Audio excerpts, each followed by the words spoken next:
To start with, this is just a visual summary of all the breast lesions we're going to speak about. Take a moment to study this image, as it will help consolidate the locations of different breast pathologies. Nothing new here, but it's a good way to conceptualize.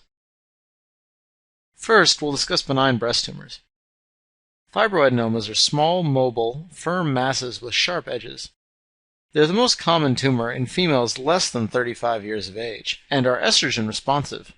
Because they're estrogen responsive, they grow and are more tender during pregnancy and menstruation. It's important to realize that they're not a precursor to breast cancer, and do not increase a woman's risk for the disease. So if it ever comes up on step 1, the appropriate response is to reassure the woman that everything is fine and no treatment or monitoring is necessary.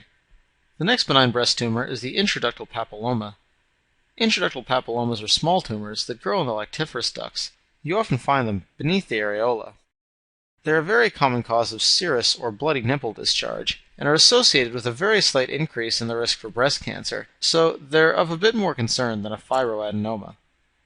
Lastly, Phyllodes tumors are large and bulky tumors of connective tissue and cysts. They occur late in life, typically after turning 60. Phyllodes comes from the Greek term phylon, meaning leaf. You can kind of see the leafy projections here on this micrograph. They have a greater risk of malignant transformation than intraductal papillomas. So now we get to a topic of pretty major clinical and cultural significance. As we all know, breast cancer is the most common cancer in females. They most commonly occur after menopause. The hormone sensitivity of breast cancer plays a major role in characterization of these tumors. The most important receptors are those for estrogen, progesterone, and HER2, which is a member of the EGF family. Overexpression of estrogen or progesterone receptors, or HER2, actually dramatically changes the treatment and prognosis. For example, if a breast cancer is estrogen receptor positive, it may respond to a selective estrogen receptor modulator like tamoxifen, which we'll discuss in a later talk. That being said, the most important prognostic factor is if the cancer is made it to the axillary or sentinel lymph nodes. There are several risk factors, most dealing with increased estrogen exposure, longer reproductive time period, increased peripheral conversion in adipose tissue, etc. You might see these in the stem of a board's question. The main types of breast cancer are ductal carcinoma in situ, or DCIS, invasive ductal, invasive lobular, medullary, comedocarcinoma, inflammatory and Paget's disease, and lobular carcinoma in situ, which is not listed here. While you're not expected to know all the details about each type, knowing a few distinguishing facts about each will certainly help you on the boards.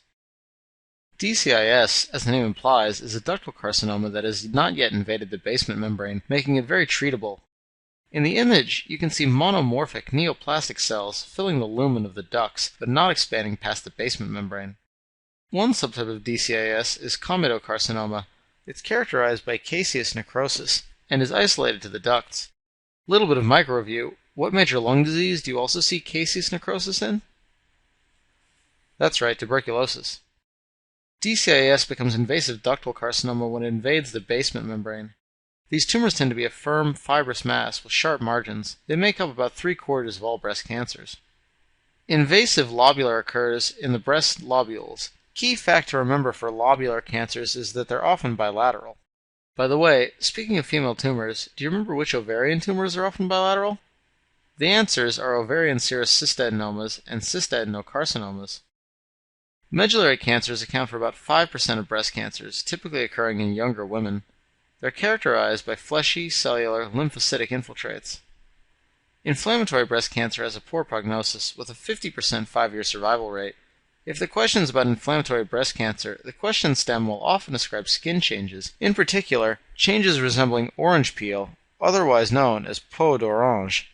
The skin changes are caused by blockage of lymphatic drainage. As you can see in this image, Paget's disease of the breast looks like there are eczematous skin changes on the nipple. You can sometimes also get a bloody discharge from the nipple. The large and irregular malignant cells are known as Paget cells. You can also get extramammary Paget's disease, which has the same histological features. Let's run quickly through some common breast conditions now. These descriptions may seem sparse, but realistically they're all you need for step 1, so only worry about going out and getting a more complete picture if you're interested. The most common cause of a breast lump in a female between 25 years of age and menopause is fibrocystic disease, also called fibrocystic change. It usually presents with premenstrual breast pain and usually resolves after the period is over. In fact, this condition tends to go away with menopause. These lumps can be bilateral and often fluctuate in size. Fibrocystic disease is usually benign, and they are usually not associated with cancer. There are 4 types of fibrocystic disease worth keeping in mind. It may help you to think about these conditions in terms of location.